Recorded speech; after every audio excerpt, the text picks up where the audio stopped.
Yarfa'illahu alladhina amanu minkum walladhina utul ilma darajat.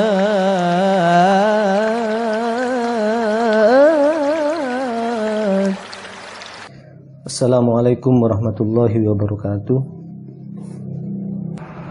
Alhamdulillah kita bisa berjumpa kembali dalam pengajian rutin setiap Ahad subuh. Mudah-mudahan majelis kita ini menjadi majelis yang senantiasa diberkahi oleh Allah. Ilmu yang kita pelajari bersama ini mudah-mudahan menjadi ilmu yang bermanfaat bagi kita semuanya, dan mudah-mudahan Allah selalu memberikan kesehatan kepada kita dan keluarga kita semuanya. Nah, pagi ini adalah ayat yang 34 dari surah Al-Maidah. Silakan dipersiapkan. Ayatnya cukup pendek, nanti kita bisa baca lengkap masing-masingnya. Al-Maidah ayat 34. A'udzu billahi minasy syaithanir rajim. Aku berlindung kepada Allah dari godaan syaitan yang terkutuk. Illal ladzina tabu min qabli an taqdiru alaihim. Kecuali orang-orang yang bertaubat sebelum kamu dapat menguasai mereka. Illal ladzina tabu min qabli an taqdiru alaihim. Kecuali orang-orang yang bertaubat sebelum kamu dapat menguasai mereka. Fa'lamu annallaha ghafurur rahim. Maka ketahuilah bahwa Allah Maha Pengampun, Maha Penyayang. Fa'lamu annallaha ghafurur rahim. Maka ketahuilah bahwa Allah Maha Pengampun, Maha Penyayang. Baik, kita artikan kata per kata. Illa, kecuali, alladzina, orang-orang yang tabu, mereka bertaubat, mereka telah bertaubat. Min, dari, qabli, sebelum, antaqdiru, kalian dapat menguasai mereka, kalian menangkap mereka, alaihim, atas mereka, fa'lamu, maka ketahuilah oleh kalian, annallaha, bahwasannya Allah, ghafurun, Maha Pengampun, rahimun, Maha Penyayang. Nah, ini ayatnya cukup sederhana, artinya juga gampang ya. Saya kira kita udah bisa ngertikan. Kecuali orang-orang yang bertaubat sebelum kalian dapat menguasai mereka, sebelum kalian menangkap mereka. Mereka siapa ini maksudnya? Ingat tafsir-tafsir minggu lalu. Yang memerangi Allah, memerangi Allah, memerangi Rasulullah, dan satu lagi, ada 3 di ayat yang sebelumnya kan, membuat kerusakan. Jadi ada 3, memerangi Allah, memerangi Rasulullah, dan orang-orang yang membuat kerusakan di muka bumi. Itu yang dimaksud dengan mereka ya. Fa'lamu annallaha ghafur. Maka ketahuilah oleh kalian bahwasannya Allah Maha Pengampun lagi Maha Penyayang. Baik, langsung dibaca satu-satu, penuh ayatnya ya, dibaca penuh ya. Cukup ya. Saya ingin menyampaikan ini ya sebelum masuk ke tafsir. Jadi kalau baca Quran tuh Kalau kita baca di tengah-tengah gini boleh ya. Ada yang boleh pakai basmalah boleh, nggak pakai juga boleh gitu ya. Terus antara ta'awud sama basmalah boleh disambung, basmalah dengan ayatnya boleh disambung, atau ta'awud basmalah plus ayat bisa disambung sekaligus ya. Itu dalam kaidah baca Quran. Ada yang mau ditanyakan sehubungan dengan bacaan atau terjemah? Baik, kalau nggak ada, atau kalau ada nanti di sela saja ya. Kita masuk ke tafsir. Kecuali orang-orang yang bertaubat sebelum kalian dapat menangkap mereka. Jadi menangkap mereka itu yang dimaksud orang yang memerangi Allah, memerangi Rasulullah, dan orang-orang yang membuat kerusakan di muka bumi.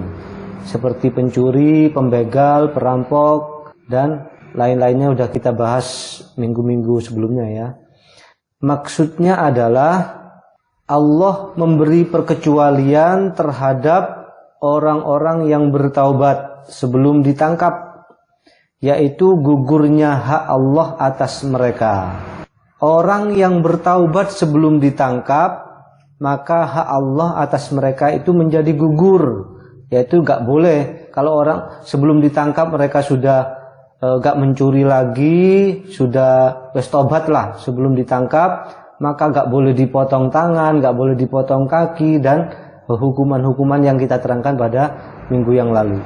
Sedangkan yang berhubungan dengan kisos dan hak antar sesama manusia, maka hal ini tidak dapat gugur dengan sebab mereka telah bertaubat sebelum ditangkap. Nggak bisa. Kalau hak sesama manusia yang berhubungan dengan kisos tadi tidak bisa gugur. Nah, urusannya sama Allah udah selesai. Tapi urusannya dengan hak sesama manusia tidak bisa gugur. Misalkan kalau dia mencuri sepeda motornya orang, ya harus dikembalikan, atau orang yang bersangkutan atau orang yang memiliki barang tersebut merelakan, itu baru bisa gugur ya, bisa gugur. Tidak bisa gugur dengan sebab bertaubat kepada Allah tadi. Sedangkan bagi yang bertaubat setelah tertangkap, yang bertaubat setelah tertangkap, kalau tadi kan sebelum tertangkap, nah ini setelah tertangkap, maka taubatnya tidak berguna. Taubatnya tidak berguna. Ia harus tetap dijatuhi hukuman sebagaimana yang telah kita jelaskan pada ayat-ayat sebelumnya pada minggu-minggu kemarin. Sebagaimana zahir ayat, tabu min qabli an taqdiru alaihim, yang bertaubat sebelum mereka tertangkap. Jadi kalau setelah tertangkap beda lagi urusannya. Akan tetapi Imam Syafi'i berpendapat bahwa taubat dapat menghapuskan setiap hukuman, baik sebelum tertangkap atau sesudah tertangkap. Ini pendapat pribadi ya, pribadi dari Imam Asy-Syafi'i, bukan pendapat madhabnya. Bedakan pendapat pribadi dari Imam Asy-Syafi'i dan pendapat dari madhab beliau. Kalau pendapat madhabnya enggak begini ya, tetap kalau setelah tertangkap itu tidak berguna. Kemudian orang-orang musyrik yang bertaubat atau beriman setelah ditangkap, maka mereka tidak boleh dibunuh. Nah ini ya bedanya orang-orang musyrik yang bertaubat atau orang-orang musyrik yang beriman setelah ditangkap dari melakukan kejahatan, maka mereka tidak boleh dibunuh. Ini dari kesepakatan para ulama atau ijma ulama. Kemudian hukuman tidak boleh dihapuskan pada orang yang bertaubat setelah tertangkap, karena mereka diduga akan melakukan kebohongan dalam pertaubatannya. Jadi kalau setelah tertangkap kok bertaubat, maka hukuman tetap harus dilaksanakan seperti potong tangan dan lain-lainnya. Karena apa? Karena diduga dia akan melakukan kebohongan di dalam pertaubatannya. Dia pura-pura bertaubat, wes ketangkap ngono, ya wes mari ngono tobat ya. Wes gak mencuri lagi dan lain-lainnya. tetap harus dilakukan hukumannya. Karena di antara hal-hal berikut, pada saat itu mereka telah dalam kekuasaan pemimpin atau pemerintah. Setelah tertangkap kok bertaubat, tetap harus dilaksanakan hukuman. Dikarenakan hal-hal sebagai berikut. Yang pertama adalah pada saat itu mereka telah dalam kekuasaan pemerintah atau pihak yang berwenang. Yang kedua, pada saat penangkapan mereka masih dalam posisi ingkar. Jadi ketika ditangkap dia masih dalam posisi ingkar, posisi belum bertaubat. Seperti umat-umat terdahulu yang terlibat perbuatan maksiat yang mendatangkan siksaan. Iya kan? Umat-umat terdahulu seperti Fir'aun misalnya. Fir'aun itu bertaubat loh. Jangan dikira Fir'aun itu gak bertaubat. Bertaubat. Tapi setelah apa? Setelah hampir mati ketika udah ditenggelam di lautan itu. Ketika udah mau mati, saya percaya kepada Tuhannya Musa dan Harun. Ya sudah, gak berguna lagi taubatnya. Itu alasan yang kedua. Pada saat ditangkap masih dalam posisi ingkar. Seperti juga keadaan orang yang bertaubat pada saat sekarat. Pada saat sekarat bertaubat, nyawanya udah di tenggorokan bertaubat. Ya udah gak berguna lagi taubatnya. Atau seperti ketika matahari terbit dari barat ya. Ini di dalam tafsir Al-Qurtubi. Kemudian di dalam tafsir At-Tabari penjelasannya seperti ini. Illal ladzina tabu min qabli an taqdiru 'alaihim fa'lamu annallaha ghafurur rahim. Yang pertama, jika pelakunya adalah orang kafir dan bertaubat sebelum tertangkap atau beriman sebelum tertangkap, maka pertaubatannya menggugurkan urusannya dengan Allah. Dan orang beriman tidak berhak lagi menghukumnya. Ini, jika pelakunya adalah orang kafir dan bertaubat sebelum tertangkap, maksudnya beriman sebelum tertangkap, maka pertaubatannya itu menggugurkan semuanya, baik urusannya dengan Allah ataupun urusannya dengan sesama manusia. Ini kalau orang kafir. Tetapi jika pelakunya adalah orang muslim, maka taubatnya hanya menyelesaikan urusan dia dengan Allah saja. Adapun waliul amr atau penguasa atau pemerintah tetap menegakkan hukum had kepadanya. Yang kedua, jika penguasa menjamin atas kejahatannya yang lalu, maka tidak ada hak bagi seorang pun atas jiwa dan harta yang ia jahati. Nah, ini jika penguasa menjamin atas kejahatannya yang sudah dia lakukan, maka tidak ada hak lagi bagi seorang pun atas orang itu, baik jiwanya, jiwa dan harta orang yang ia jahati. Ya, tidak ada hak lagi bagi seorang pun, karena sudah dijamin oleh penguasa. Yang ketiga, jika pertaubatannya sebelum ditangkap atau jika dia bertaubat sebelum ditangkap dan penguasa memberinya jaminan keamanan sebelum ditangkap, dia bertaubat dan penguasa memberinya jaminan keamanan baginya, maka dia aman.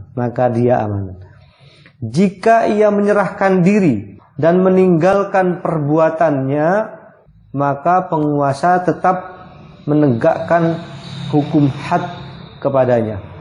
Nah, ini bedanya. Ditangkap sama menyerahkan diri.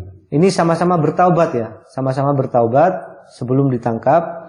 Cuman bedanya yang pertama itu ditangkap, yang kedua menyerahkan diri. Kalau dia dengan ditangkap didapatnya, maka dia aman. Tapi kalau dia menyerahkan diri atau penguasa itu tetap menegakkan hukum had kepadanya, tetap dihukum.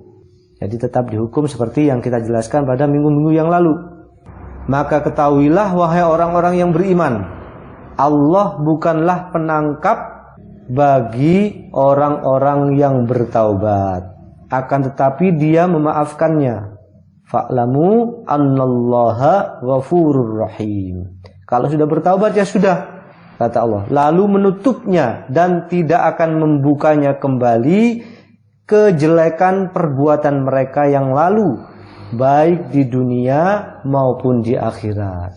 Allah Maha Pengasih kepada orang-orang yang bertaubat dengan menghapuskan dosa-dosa mereka. Ini di dalam tafsir At-Tabari. Kemudian di dalam tafsir Ibnu Katsir, saya ambilkan yang belum kita jelaskan di dalam tafsir At-Tabari maupun di dalam tafsir Al-Qurtubi. Yang pertama, jika pelakunya adalah orang musyrik, maka dia aman. Jika pelakunya adalah orang muslim dan bertaubat sebelum tertangkap, maka gugur hukuman mati, hukuman disalib, dan potong kakinya. Tetapi berbeda pendapat tentang hukum potong tangannya. Ada yang menggugurkan potong tangan juga dari Imam Ibnu Abi Hatim. Ada yang belum dimatikan ya, mikrofonnya. Yang belum dimatikan dulu. Yang kedua, kisah seorang pemberontak dan begal jalanan. Ini dari tafsir Ibnu Katsir saya bawakan, ada sebuah kisah dari Ali Al-Asadi. Nah, namanya luar biasa ini, Al-Asadi. Asad itu apa Asad? Asad itu adalah singa ya, dari sebuah singa. Ini adalah begal jalanan yang luar biasa pada waktu itu, yang disertai dengan pembunuhan dan perampasan harta bagi korbannya. Ia dicari oleh para pemimpin dari kalangan orang-orang awam, tapi dia bertahan dan mereka yang mau menangkap itu tidak mampu untuk menangkapnya karena luar biasa ini. Nah, luar biasa kuat, makanya sampai dia mendapat julukan Al-Asad, singa. Kemudian suatu hari ia datang sendiri setelah bertaubat. Hal itu terjadi ketika ia mendengar seorang laki-laki membaca surah Az-Zumar ayat 53. A'udzubillahi minasyaitonirrajim. Qul ya ibadiyalladzina asrafu ala anfusihim. Katakan, wahai hamba-hambaku yang melampaui batas terhadap diri mereka sendiri. La taqnatu mir rahmatillah. Janganlah kalian berputus asa dari rahmat Allah. Innallaha yaghfirudz dzunuba jami'an. Innahu huwal ghafurur rahim. Sesungguhnya Allah mengampuni dosa-dosa semuanya. Sesungguhnya Dia Maha Pengampun lagi Maha Penyayang. Kemudian dia berhenti. Siapa tadi? Ali Al-Asadi, sang singa ini berhenti untuk mendengarkan ayat ini secara baik-baik dan mengatakan kepada laki-laki itu, wahai hamba Allah, wahai pemuda, ulangi bacaan itu. Lalu laki-laki itu mengulangi bacaannya untuk Ali Al-Asadi. Kemudian Al-Asadi menyarungkan pedangnya dan datang ke Madinah dalam keadaan telah bertaubat di waktu sahur. Dalam keadaan telah bertaubat di waktu sahur. Lalu dia mandi dan datang ke Masjid Nabawi untuk sholat subuh berjamaah. Kemudian setelah itu dia duduk di dekat Abu Hurairah yang saat itu tengah dikelilingi oleh murid-muridnya. Setelah pagi agak cerah, ya mungkin jam-jam segini ya, mungkin jam-jam segini, orang-orang sekitarnya kemudian mengenalnya. Loh, ini kan begal jalanan yang dikenal dengan sang singa ini. Orang-orang kemudian mengenal dia, lalu mereka semua bangkit untuk menangkapnya. Tetapi Ali Al-Asadi berkata, tiada jalan bagi kalian untuk menghukum aku, karena aku datang ke sini dalam keadaan telah bertaubat sebelum kalian sempat menangkap aku. Maka Abu Hurairah berkata, dia berkata benar. Lalu Abu Hurairah menarik tangannya hingga sampai ke tempat Marwan bin Hakam yang saat itu adalah pemimpin kota Madinah atau wali kota waktu itu pada masa pemerintahan Muawiyah. Lalu Abu Hurairah berkata, orang ini datang dalam keadaan telah bertaubat. Tiada jalan bagi kalian, tiada alasan lagi bagi kalian untuk menghukumnya, dan tidak boleh lagi bagi kalian membunuhnya. Berkat penjelasan dari Abu Hurairah tersebut, maka ia dibebaskan. Suatu ketika Ali Al-Asadi ikut berangkat ke medan perang. Dia ikut berangkat ke medan peperangan untuk berjihad di jalan Allah di laut setelah pertaubatannya. Ia kemudian pada waktu itu mereka berhadapan dengan pasukan Romawi. Kemudian ia atau Ali Al-Asadi ini mendekatkan kapalnya dengan kapal orang-orang Romawi. Lalu ia melompat dan masuk ke kapal orang-orang Romawi atau pasukan Romawi sendirian.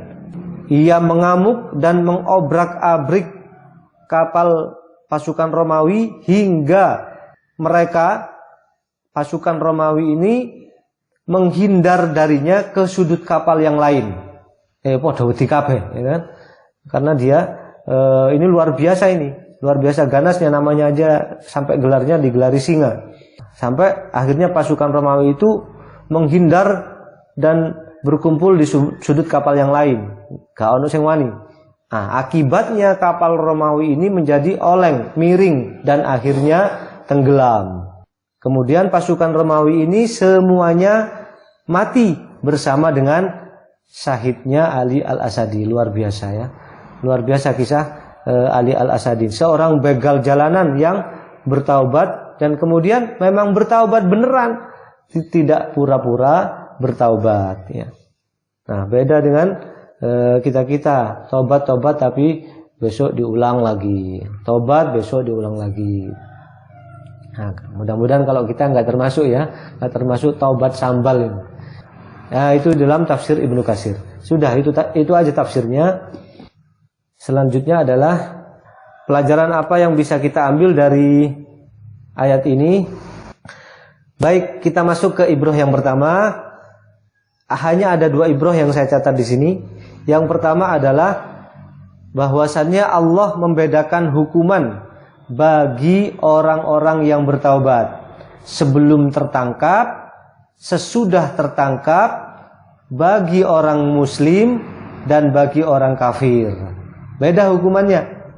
Bagi orang kafir, bagi orang muslim sebelum tertangkap atau sesudah tertangkap. Beda hukumannya. Yang kedua, Allah mengampuni dosa orang yang bertaubat semuanya. Nah ini, asalkan dia bertaubat sungguh-sungguh, maka Allah akan mengampuni dosa-dosa orang bertaubat semuanya. Ini ada 5 syarat dari orang yang bertaubat. Ini ada 5 syaratnya kalau kepingin dosanya diampuni. Syaratnya ada 5. Ini saya dapatkan dari fatwa ulama dari Syekh Shalih Al-Utsaimin. Yang pertama adalah ikhlas. Yang pertama adalah syaratnya ikhlas. Ikhlas itu bagaimana? Karena cintanya kepada Allah. Yang kedua, karena hormatnya kepada Allah, karena berharap pahala dari Allah, dan karena takut kepada siksa Allah. Itu namanya ikhlas ya. Bukan karena apa-apa, bukan karena dilihat orang-orang, oh ternyata dia sekarang udah taubat, bukan karena itu, atau bukan karena pemimpin, karena jabatan, pokoknya karena dunia lah ya, tapi karena semata-mata karena Allah, karena dia cinta pada Allah. Namanya aja cinta ya, kekasih kita Allah, apapun maunya Allah kita turuti ya, kita turuti. Gak mau kalau kemarin mencuri, gak bakalan saya mencuri lagi. Itu karena cinta pada Allah, maunya Allah. Gak mau Allah itu kita mencuri dan lain-lain. Karena takzim kepada Allah, karena hormat kepada Allah. Kemudian karena berharap pahala dari Allah, balasan hanya dari Allah. Kemudian karena hanya takut kepada siksa Allah. Itu syarat yang pertama, ikhlas. Yang kedua, merasa sedih dan menyesal yang sesungguhnya. merasa sedih dan menyesal yang sesungguhnya, bukan sedih-sedihan ya. Kan ada itu sedih yang dibuat-buat ya. Kemudian yang ketiga, berhenti dari keburukan atau dari maksiat yang bersangkutan. Jika maksiat tersebut berkaitan dengan hak-hak manusia, maka taubatnya tidak sah sebelum dia menyelesaikannya. Contohnya adalah jika dia mengambil harta orang lain, maka dia harus dikembalikan kepada orang yang punya. Jika orang yang punya sudah meninggal, maka kembalikan kepada ahli warisnya. Jika tidak ada ahli warisnya, ya kepada Baitul Mal. Jika pemiliknya tidak diketahui, jadi tidak kenal dengan pemiliknya, ya disedekahkan. Disedekahkan atas nama pemiliknya. Itu ya, kalau kita mengambil hak orang lain.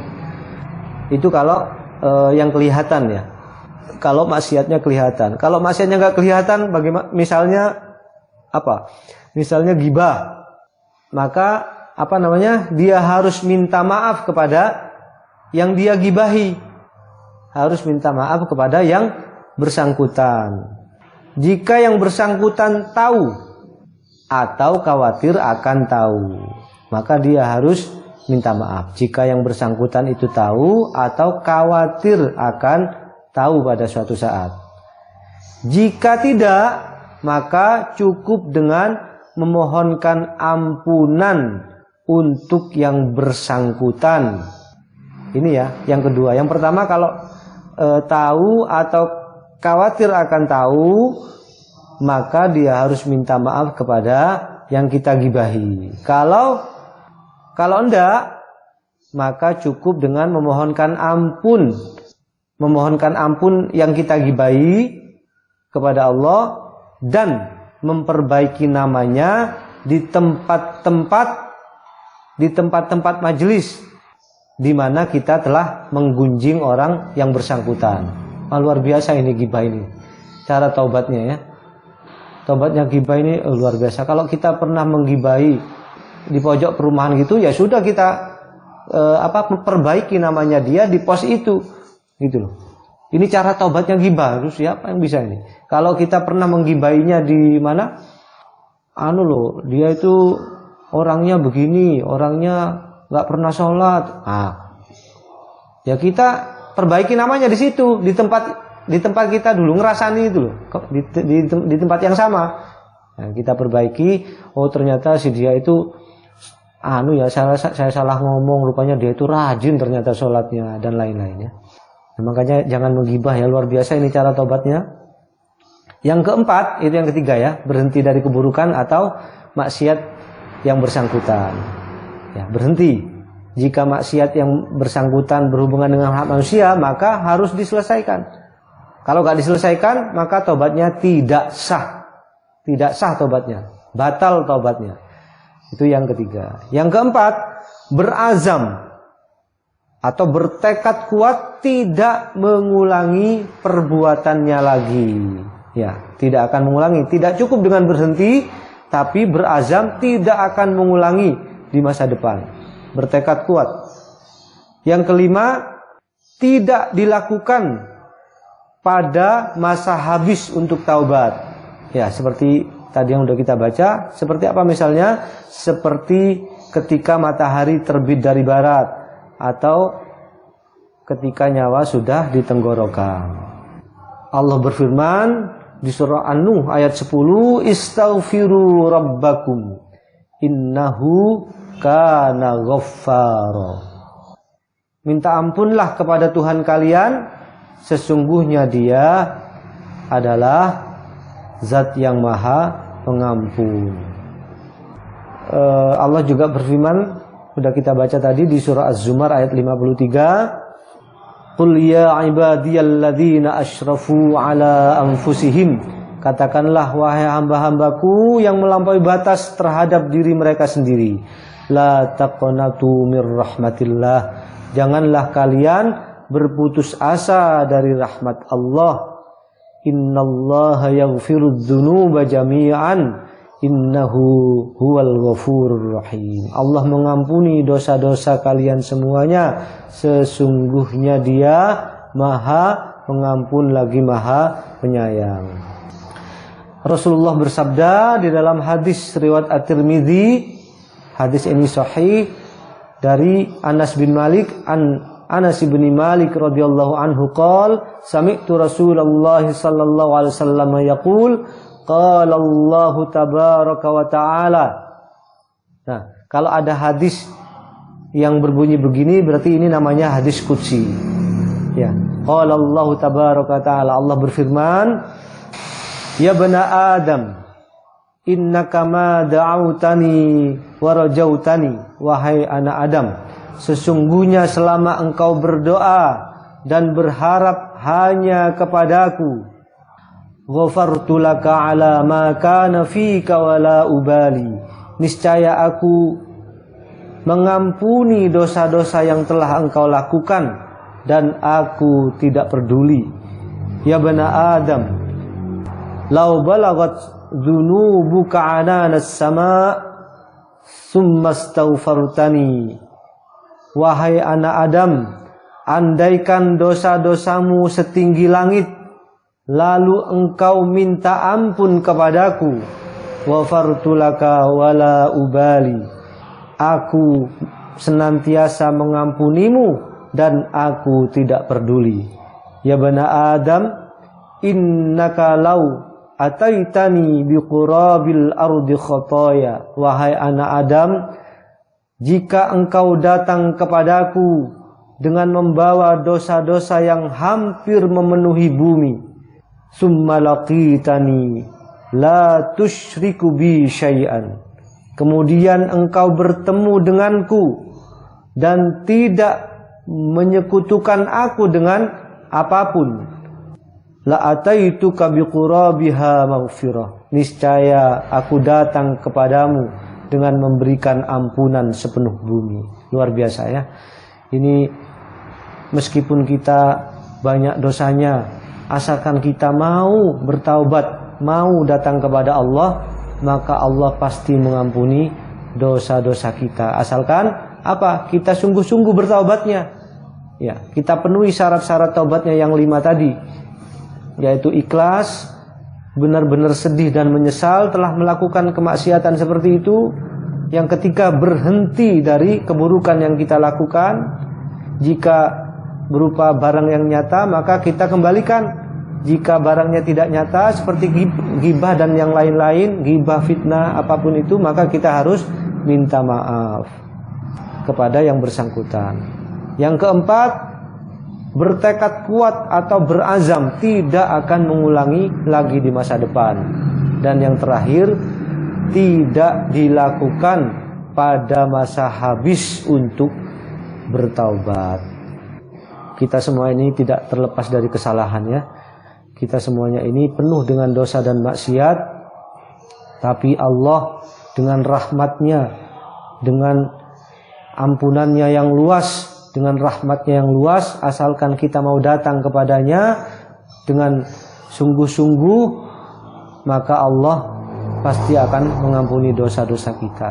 InsyaAllah, mudah-mudahan semua dosa-dosa kita, semua dosa-dosa istri-istri kita dan orang tua kita, semuanya diampuni oleh Allah. Demikian tafsir dari surah Al-Maidah ayat yang ke-34. InsyaAllah minggu depan kita pindah tema ya, bukan tafsir tapi tema yang lain. Monggo sebelum diakhiri ada yang mau ditanyakan sehubungan dengan pertaubatan.